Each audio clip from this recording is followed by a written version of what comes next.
behayo narsa chiqmaydi nimamda Instagramimda hech qachon bir yomon narsa chiqsa futbol chiqadi, chiqsa kitob chiqadi, chiqsa chiroyli tarixiy narsalar chiqadi. Ana shu narsaga qiziqaverish kerak. Qolgani bo'ladi. Yo endi yengil-yelpi qarash, tez-tez maqsadga erishish, tez boy bo'lish, o'sha xohish band qilyapti-da bolalarni. O'sha mana bular aytmoqchi, kitobxonlik ko'proq qilavering. Kim nima desa desin, bir kun rekka chiqadi. Bir kun biz g'olib bo'lamiz, Xudo xohlasa. Men ham ishonaman, ishonchni o'zi kam Bobur aka. Harakat ham qilish kerak. Oilada ota-ona farzandlarini nazorat qilib turadigan bo'lsa, ota-ona ko'proq e'tibor berib turadigan bo'lsa, maktabdan kelgandan keyin o'quv markazlariga berilsa, qanaqadir sport to'garaklariga berilsa, bo'sh vaqt bo'lmaydi. Ana shu bo'sh vaqt bo'lmagandan keyingina farzandlarimiz ijtimoiy tarmoqdan foydalanmaydi. Mani fikrim shu. Agar ota-ona vaqtida o'sha mehrni bera olsa, farzandlar ortiqcha ijtimoiy tarmoqdan keraksiz narsalardan foydalanmaydi.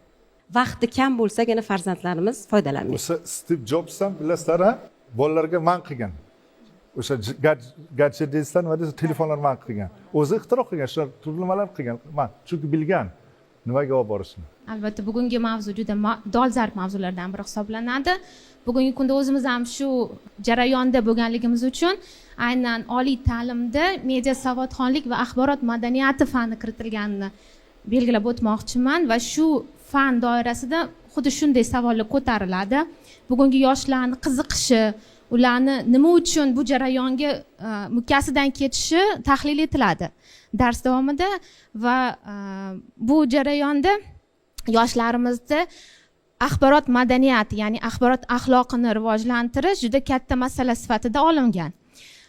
O'rganish jarayonida, misol uchun deylik, Yevropa xalqida hattoki bu masala bular aytib o'tganlaridek yoshlik davridan, o'sha maktabgacha ta'lim jarayonidan yo'lga qo'yilganligini belgilab o'tmoqchiman. Bizda ham shu jarayon yo'lga qo'yilsa yaxshi.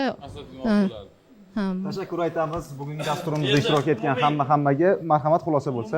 Qanota shunday xulosa qilishimiz kerakki, boshida shunday gap bo'ldi-da, endi bunga bir xulosa aytib qo'ymasak bo'lmaydi.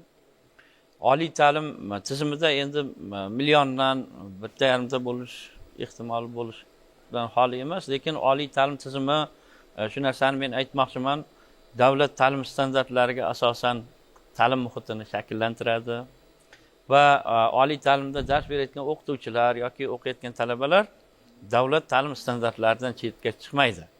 Ya'ni bunga oliy ta'lim aybdor deyishlikka mutlaqo haqqimiz yo'q, chunki biz darsni reja asosida beramiz shu xonada. Lekin ijtimoiy xurujlar, ijtimoiy ta'sirlar u keyingi bosqichda ta'sir qiladi. Tartibga sola olmaymiz.